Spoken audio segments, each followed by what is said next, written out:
Well, well, Giants fans. Here we are on another Sunday in season 5 of the hold on, sorry, season of the Giants in week 12 where we're seeing some of the same crap that we've always seen. Welcome, thank you for watching. We are the mother and son. This is family bonding. We are here every post game. We provide a podcast with honest coverage, and we hope that you would come back and check us out.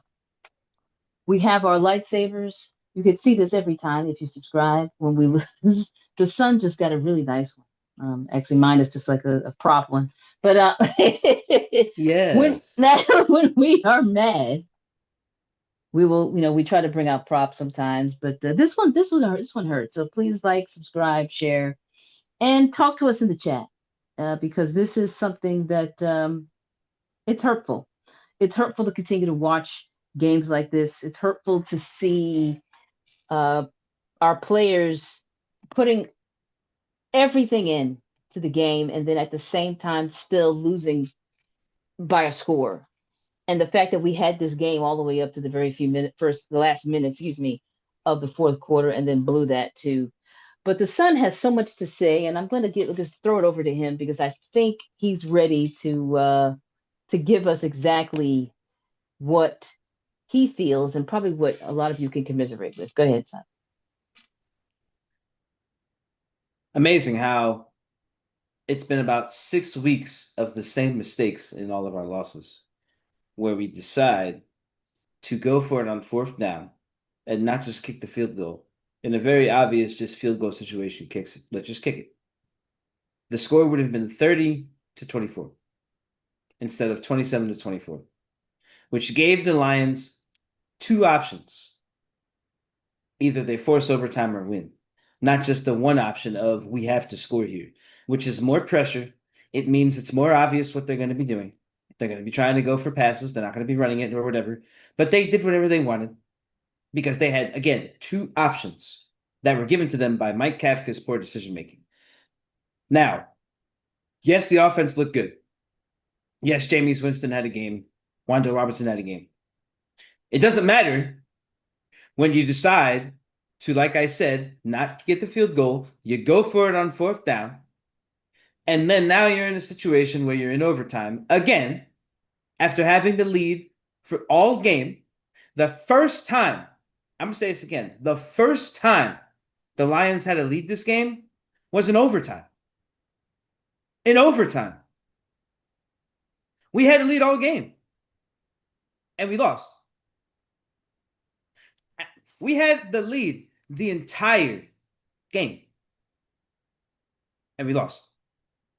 In overtime. The lead was lost in overtime on one play. It wasn't even two or three plays. It was one play. They didn't have Dexter Lawrence out there. Just get rid of Shane Bowen. Get rid of Mike Kafka. Get rid of everyone. Joe Shane has to go because these prospects that we have for head coaching choices aren't that great. You got Bill Belichick out there who will probably want to be the GM too, which is why I don't want him on our team. He can only be the coach. He should not be allowed to be the general manager as well because it will not be any different. The players will be people from like McDonald's or something. They won't be good. His coaching will be good, but the players won't be good. The talent won't be good.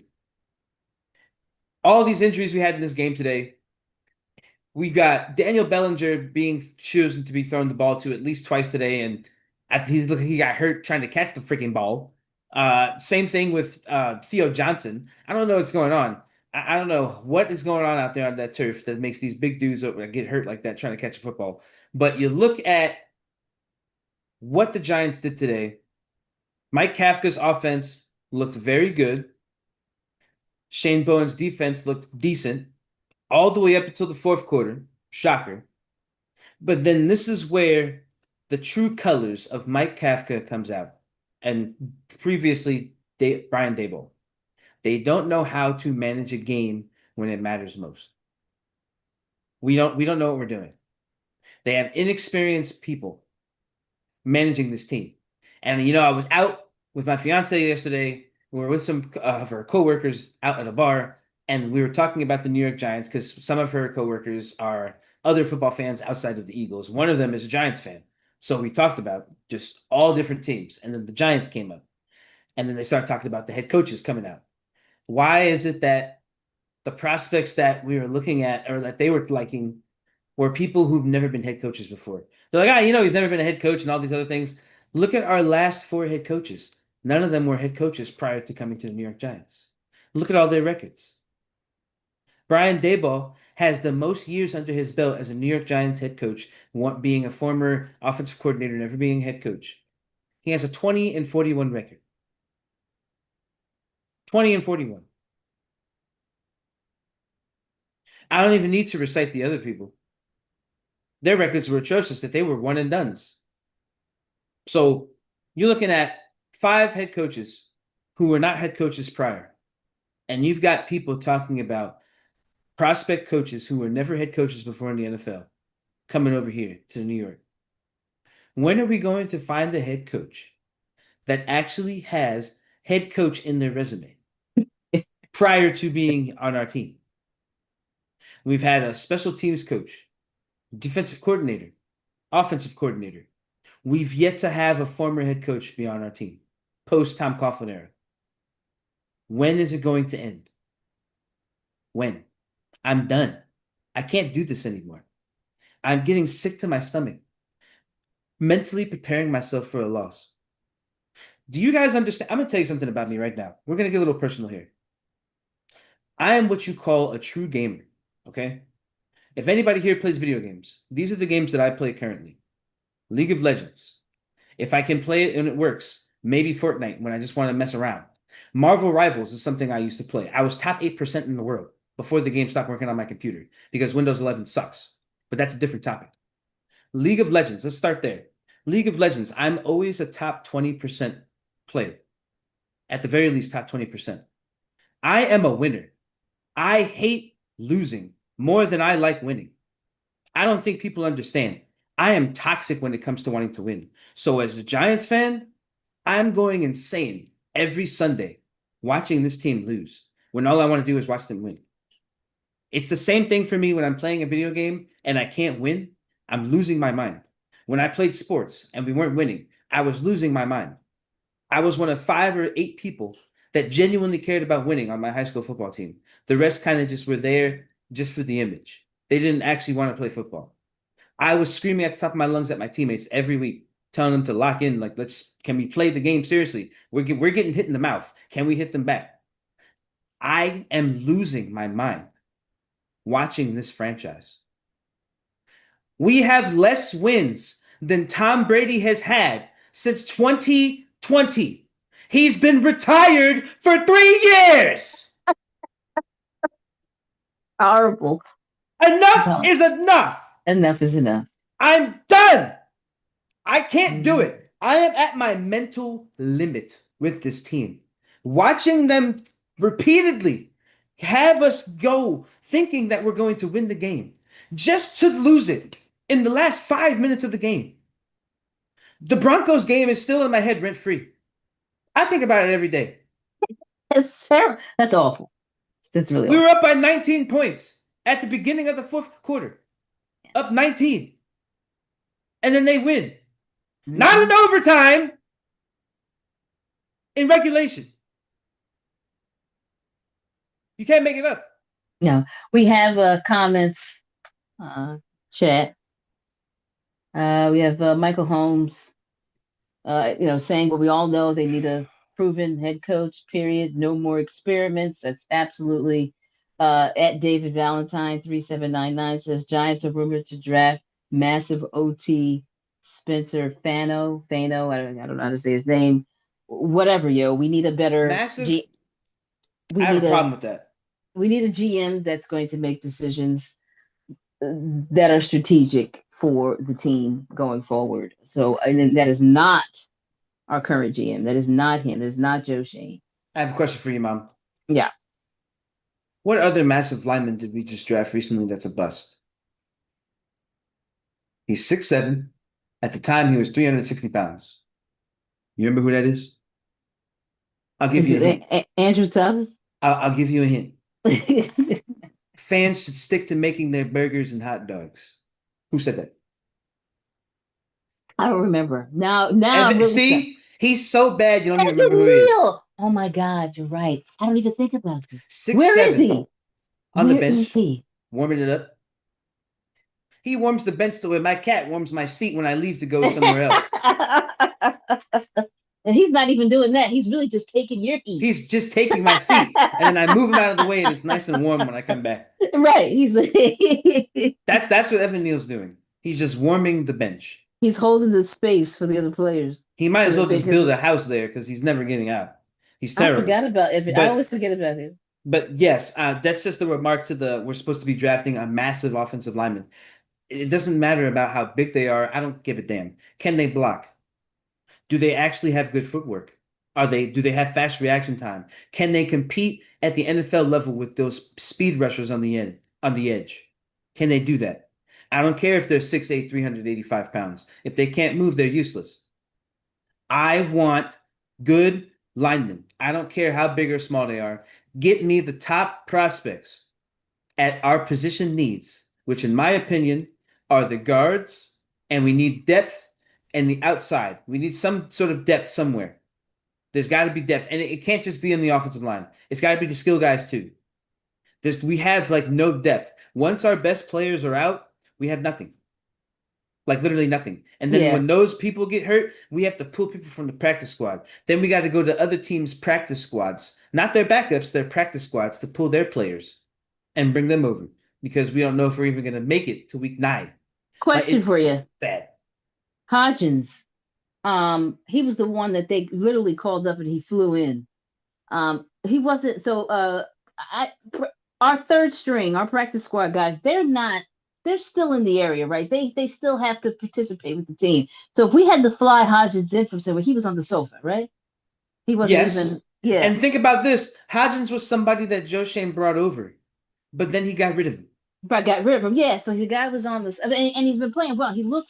Just to He let looks Darius like he's Slayton, got fire in him too. yeah. But he's not Darius Slayton, Jalen Hyatt. He let Yeah, Jalen Hyatt stink up the joint for all this time. And he had Isaiah Hodgins chilling right there that whole time. yeah, Just why, if Joe Shane wanted to keep his job, he would have managed all of this better. It just poorly managed. He half-ass makes all these decisions. I swear he just kind of goes with the flow. There's no sort of real proactive. There's only reactive. And yeah. that's not how you run a sports team, an No, organization. That's not how you do that. You have to be proactive. Look at the Eagles. The Eagles pulled other good players from the Titans, a team that is literally tanking. They pulled one of their best pass rushers and brought them on board, and they stopped the Lions. They did that just to stop the Lions. The Eagles continue to find ways to improve. true. And they're And not having their best season, no, despite the but fact they that they're still find winning. ways. They find ways to win. They're barely winning, and we're barely losing. It's a polar opposite, and it's a nightmare. We're always barely losing. We have very few games where we were blown out. Most of our imagine this. My friend who I was watching the game with towards the end, he's like the Giants could be 6-3 right now if they had just figured out how to not lose those 5 games.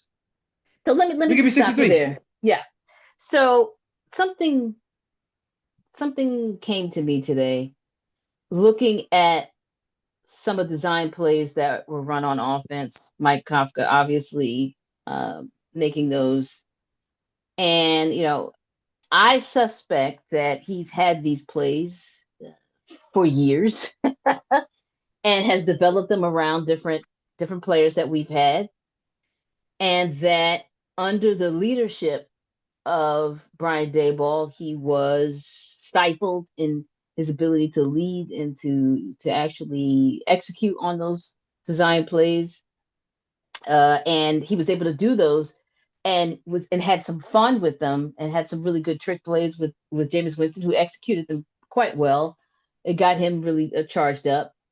But here's the thing: this was multiple years of Brian Daboll, multiple years of Kafka together.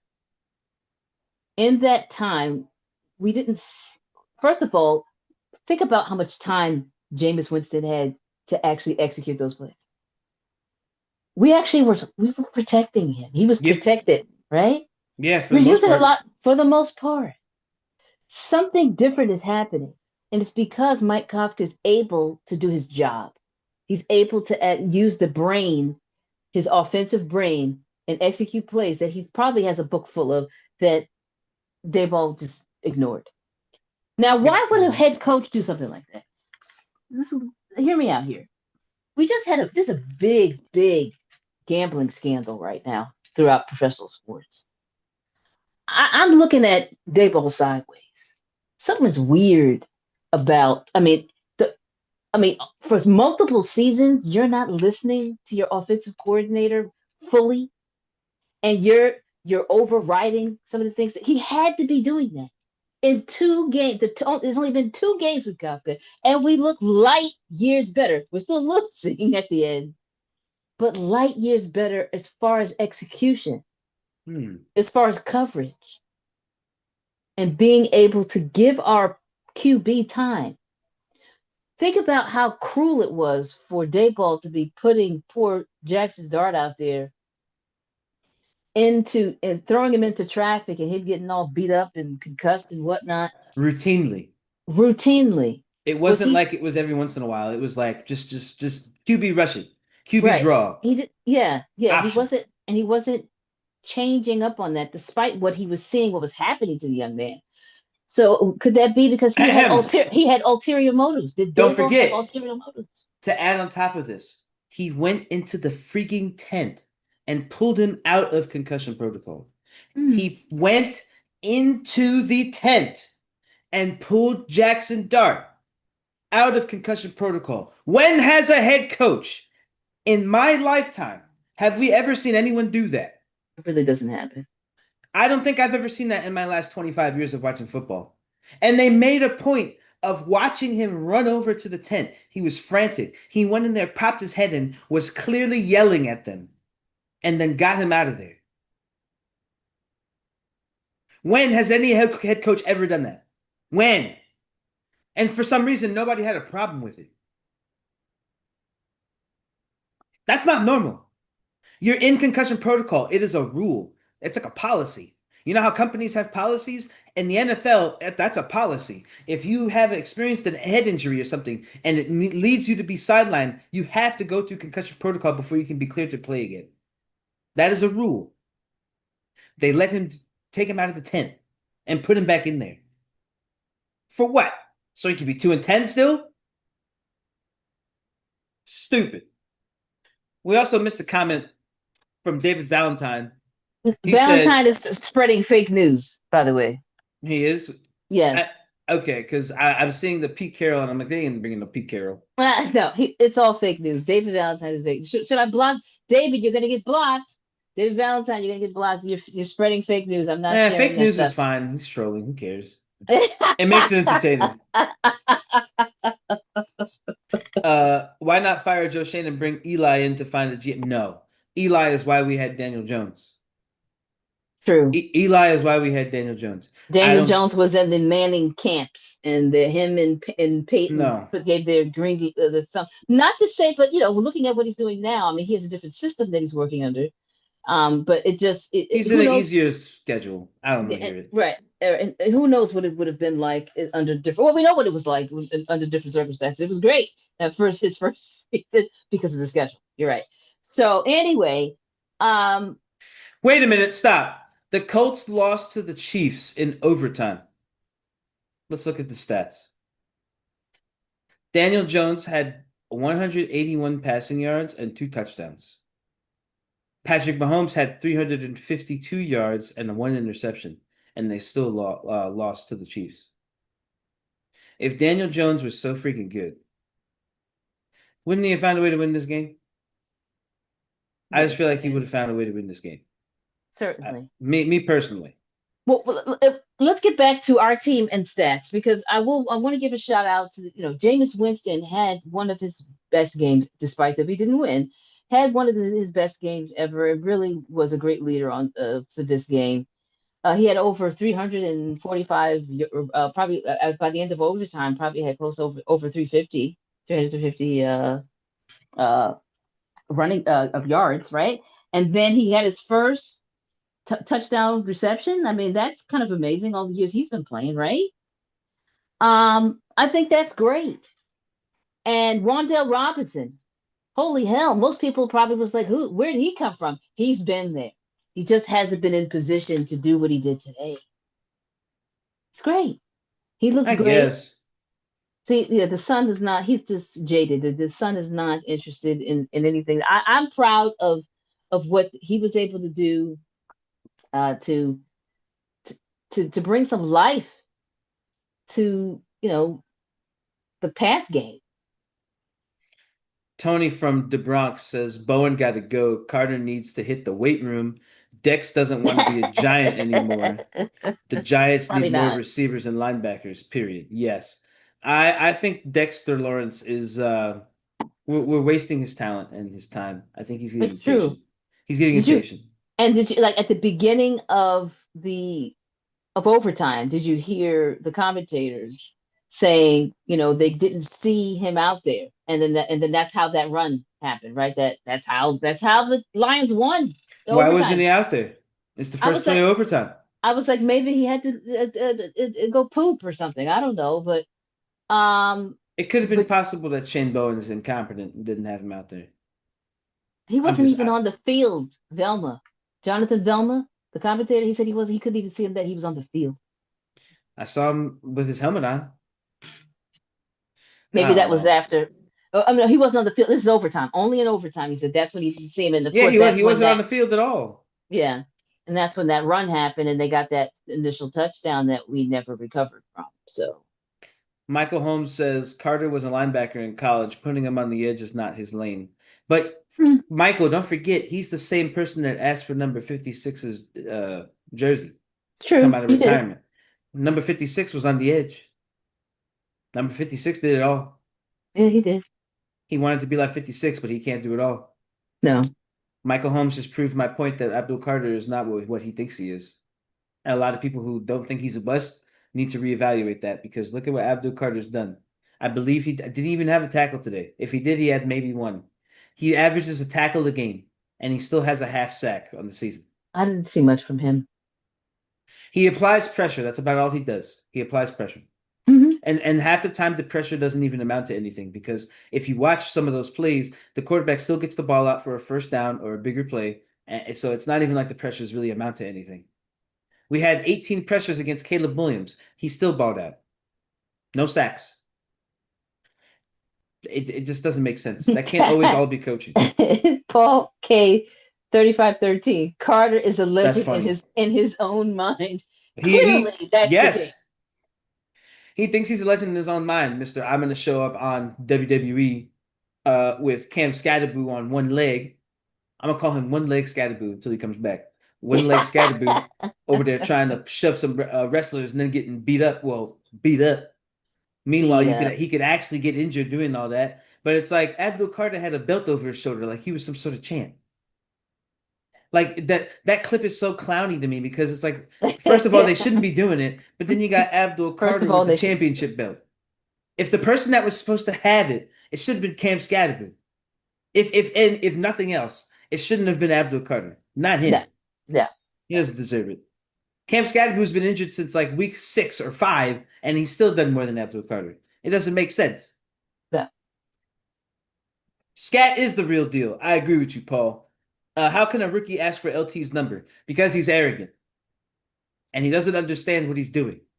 Asking for Lawrence Definitely. Taylor's jersey to come out of retirement is rubbing a lot of New York Giants fans the wrong way on your debut. It made me mad, and it made me put even higher expectations on his success because of what he said coming in that locker room, talking about, I asked Lawrence Taylor if I could get his number to come out of retirement. Who the hell you think you are? You're not even good like Michael Parsons. And Michael Parsons has been kind of stinking up the joint over in Green Bay a little bit. So Yeah. you have a lot of work to do if you actually want to consider yourself in that class where you could, whether you're joking or not, say, I would like to have Lawrence Taylor's number come out of retirement. Get out of here with that. No Giants fan wants to see some cocky Ricky coming in here to a losing franchise talking like that. Yeah, Because what yeah, happens is what happened to Evan Neal. Evan Neal had the audacity to tell the fans that all they do is make burgers and hot dogs, and that's what we should stick to. And look at his punk ass on the bench. So you got Abdul Carter asking for Lawrence Taylor's jersey. And look at his horrible stats. Averaging a tackle a game, if that, with a half sack. Awful. Terrible. You can say what you want about it being Shane Bowen not scheming him the right way, but the fact of the matter is the footage doesn't lie. You could watch him take off on plays. The ball carrier gets away from him with about 5 yards. He's not taking a pursuit angle. He's just jogging into the sideline or back to the huddle. He phones it in on some plays. He gets pressures. Sometimes he's held on those pressures. It is what it is. But the fact of the matter is, Brian Burns gets held, and he still has 13 sacks this season. So true. call it what you want. You can blame Shane Bowen. You can blame the Giants management, front office. I don't care. The fact of the matter is, they're not the ones out there playing defense. And they're not the ones with a tackle a game and a half sack for their stats. So Abdul Carter, in my eyes, I'm going to say it again, is very close to being a bust. He's basically right there. Very close. I He's on agree. the Very cusp. close. He's Yeah, on the cusp. If there definitely. is no improvement next year, because the rest of the season doesn't matter. If there is no improvement from him next year with a new coordinator or anything like that, we can solidify it as another Joe Shane bust draft pick. You got Deontay Banks, Evan Neal, Kayvon's borderline getting there. You've got Jalen Hyatt. That's between Jalen Hyatt and Evan Neal. Those are the biggest busts in the Joe Shane era. Jalen Hyatt is an absolute bust. Absolute. And Joe Shane leaving Isaiah Hodgins off the roster, worst management move he could have made out of everything else he's done with the at least the skill guys outside of Saquon Barkley. That's a class of its own. That's a class of its own. Jalen Hyatt is right under that. And Isaiah Hodgins, right there. Evan Neal, Deontay Banks, a step below. But they're all in that same criteria. Look at what the Joe Shane era has done for us, and look what Daboll has done for us, and now look what they're going to leave us with. Forget about, I said we were being pushed back 10 years after re-signing Daniel Jones. Add another 10 years to that. Just add another 10 years. I wouldn't be surprised if we don't see a legit playoff berth until I'm in my 40s. This is really rough to hear. I just don't see it happening. I don't. If we keep Joe Shane next year, I might genuinely start considering looking for a different team. We can't go forward with Joe Shane. It's impossible. It's And impossible. speaking of that, we now have Joe's got I'm sorry. We have Fire the GM2 shirts, Dump Joe hoodies, shirts. Thank you, Michael. On retailsecrets.com. Please check it out. It's Retail Secret, no S. I'll keep saying secrets. It's retailsecret.com. You can also go to our channel. There's a little tab there that says store. We have everything there too. It clicks right through to the store. Everything's there. Check it out. And I'll be probably adding some other promotions to the Black Friday deal throughout the week as we get closer. But right now we have some good ones there. Hopefully you can take advantage of that and save a couple of bucks for Black Friday. I'm personally, I'm really struggling to to not spend money for Black Friday. It's getting bad. Because inflation makes Black Friday look good. Meanwhile, it's just the regular price it would have been before inflation. That's it. Good coupons this morning. I had some good promo codes, and that's what we're offering. It's some deals, and some prices were lowered on our site for Black Friday. So definitely check it out. And I got my Dart We Trust shirt coming in, and I got the Imperfectly Perfect Family Bonding cup coming in. Oh, fantastic! I'm so excited to use it. Definitely take advantage of that. Oh, well, thanks, Michael. Thank you, Michael Holmes. You guys are my therapy. But trust me, we're all our therapy. This is Giants therapy. We may need to rebrand the show Family Bonding Therapy. I mean, that's what it is, because you have to understand that everyone probably feels like they're dreaming this crap. But then we all come together and talk about it, and then you realize it is this sad reality, and we're all in it together. That's literally what it is. We just have to really endure it. It's very painful though. It gets more painful each week for different reasons now. Like before it was watching Daniel Jones with Brian Daboll. Then it was watching Brian Daboll coaching. Now it's just what we're left with after Brian Daboll, which is literally nothing. At least we don't have to see him running around screaming like a freaking jerk and a little baby. Because Brian Daboll has some crash outs. In fact, if you haven't seen it, somebody on the internet's undefeated. Somebody made a compilation of all of Brian Daboll's crash outs on the field, and it's called Brian Daboll Head Coach Highlights. And it's just him going like just like crashing out, running at people, yelling and cursing out the ref, getting beat red in the face. Just it's all just rage clips of Brian Daboll. So, and to me, watching him rage was at least a little bit of comedic relief when we're losing because he just looked like such a little baby, just yelling and raging around. He was like LeBron James. He's no different from LeBron James when he gets mad during his games.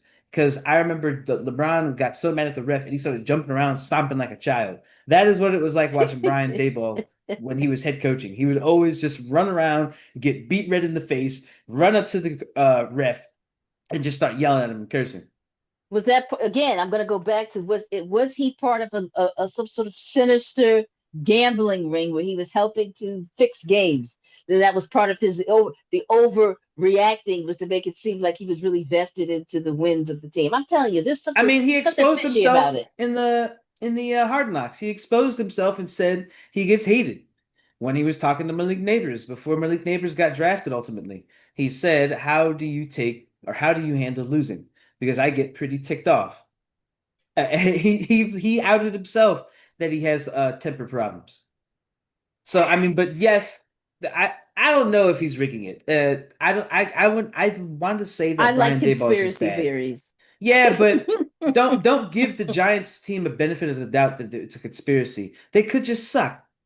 It's No, what that I'm simple. saying is they sucked because of him, and now that we have, because he was hurting the team from not allowing the plays to happen as they were called by the coordinator You could on say offense. that, but my devil's advocate or caveat to that is that he could just have an ego and just thought that what he did was best. You can be a That's part narcissist of it too. and fail. You could be a narcissist and just fail, but think that you're going to succeed. It's Yeah, quite possible that he and is he a definitely narcissist. was. He definitely was because He, he actually said that he, he was gonna. He play called. He actually said he was going to make the plays. He was going to be the play caller for at least two of his seasons. He and said, he had an issue with Mink Martindale's decisions "Yeah, on the field. He had issues with what Mink Martindale wanted to do in game and would argue with him so much so that the camera had to zoom in on him and Wink Martindale yelling at each other. They just had to show us it because they were getting heated. And when your leaders are getting heated on the sideline, it's very hard for you to focus and concentrate on what you're supposed to do. So, yes, I do think that maybe he had a hand in that, but at the same time, I think Brian Daboll was just bad for the New York Giants. And I think he'll be bad for other teams. If he got a head coaching job somewhere else, I don't think he would still would do well. no, I don't think so I either." don't think I really don't. So I pray for any team that has to deal with Brian Daboll moving forward, if it's at the head coaching role. I pray for y'all because that this era it's so bad it makes everything else look like it was just easier to deal with because we had so many expectations in the Brian Daboll era. There were so many that we really thought that it was going to be different. Maybe they'll take him back up in Buffalo. Um, moving on to our next game. That would be interesting. um, we play the Patriots, who Is are Brian having a Daboll applying for SNAP benefits? terrible. The SNAP That would be benefits funny. mysterious is a serious situation. I'm sure he is on. They gave him some sort of package, and I'm fine. I'm sure he's just fine. He got some sort of, some sort of separation package, if you will. I'm sure he's just fine. Our next game is Monday. We have Monday It's night a Monday football with the game. Patriots. Oh yeah, yeah.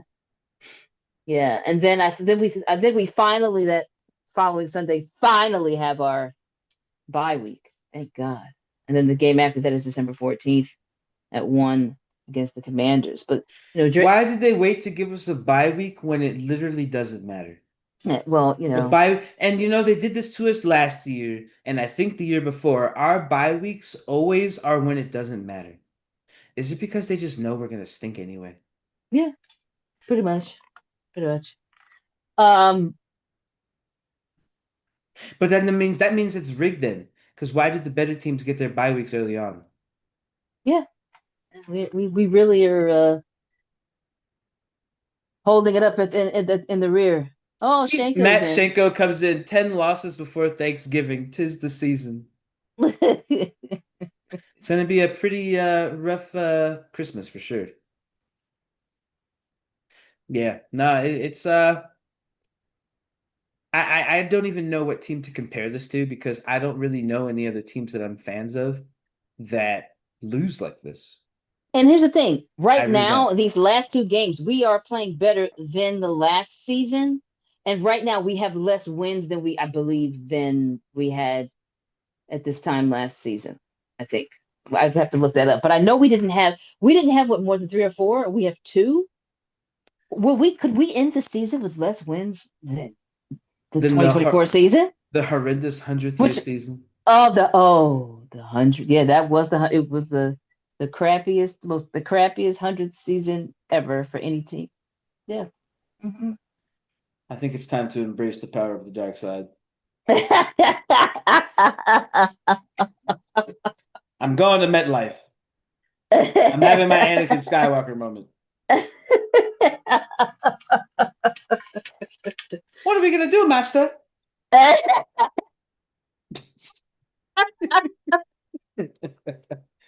Oh God. The Cowboys are getting crushed. Really? Oh boy. Wait, what? What's the Yeah, that score? Or that are you that just saying they're going to? Hold on. no, that's probably happening. They're losing 14-0, and the second quarter just started. Funny, I'm not hearing any. I have a Cowboys fan in my home right now, and I'm not hearing any sounds. That's probably why. What's the stats like? Let me see what's going on. Uh, Jalen Hurts already has 100 passing yards and a touchdown. He has a rushing touchdown and 11 yards rushing. Hmm. Wow. Yeah, yeah. Yeah. Hmm. I'll Well, friends, want to say happy Thanksgiving to everyone, and just say please, Thanksgiving. Thanksgiving. Jamie's great grandfather would never say anything was happy. He would just say the word of the season, whatever it was. So if it was Thanksgiving, he would just go Thanksgiving, because he was never happy. And this Christmas, definitely isn't Christmas. a Christmas. He never said Merry, never. If it was your birthday. I That's wonder if it. he You was a just never. Cowboys fan. Saw him watch football all those years. Um, Wanted to say just thanks for watching, and we're still trying to get like 340 subs remaining to get to our 1,000 subscriber threshold. We really want to get there. We need your support. Please tell your For friends, have real. them for real. If you haven't done so already, please subscribe, please like, please share. Tell other Giants fans or Lions fans that to watch what we've said. Because we actually, people really do appreciate uh us our commentary, even from people who are fans of other teams. Yeah. So we really appreciate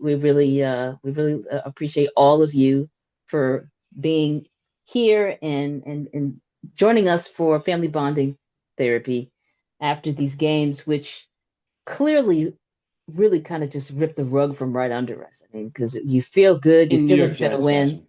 yeah, and then it's just over. It's just like ugh, you know. It's sad. It's sad. It's sad to be a lead an entire 4 quarters, to be in the lead, all 4 quarters, and then lose in overtime.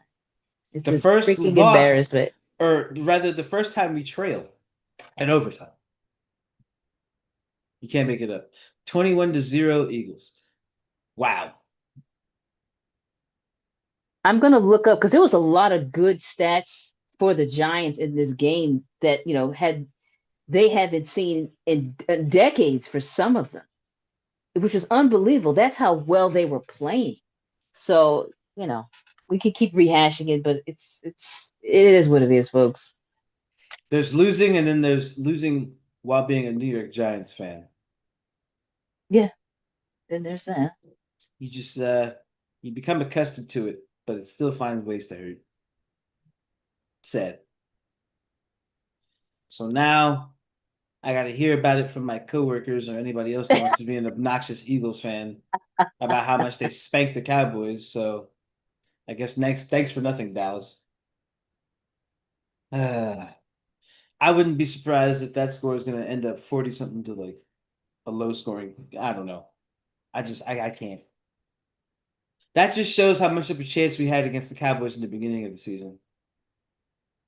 Because we beat the Eagles one time and then they got their revenge. And that's the crazy thing that one of our wins is one of our wins is over. against the defending Super Bowl champions and one of our division rivals. What a bizarre That is the season. most stereotypical New York Giants thing to ever do. One of your wins is against the former Super Bowl champions, and it's in your division rival. Being a New York Giants fan is a joke. Happy Turkey Day to you too, Mark. We'll see you guys in our next video, which will be December 1st against the frigging Patriots. Maybe we'll get to 1,000 subs, maybe we won't, but I will not be shaking my head if we're not. Yeah, he'll be holding I let my out. hair grow out for this. Don't waste this opportunity. I'm probably gonna let it grow out until the end of December. After that, it's got to go. Oh no. The mother is horrified. I'd like a nice clean haircut.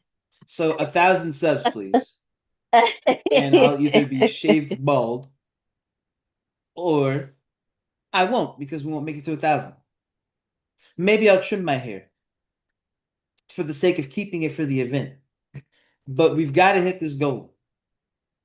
So we're done. We'll see you guys not next week, in 2 weeks. Or I guess it will technically be next. The following week after next week. Yeah. A week and a half. Yeah, December 1, which is next Monday. It's really 8 days. Yeah. So whatever. The point is, we'll see you guys somewhat next week. And we'll have a late show. The type of show the son and I can't stand is to do a late show and we've lost. I hate it. And the Patriots are good, so yeah. Drake May's killing it. So we'll see what happens. All right, friends. Like, subscribe. Thank you, Michael. Comment, appreciate you. And check out retailsecret.com and keep your eye on all of the fun Black Friday deals we have on our merch. Thanks so much, everybody, and take care. Have fun and be safe. And we are out. Ooh, Lord. 57 views.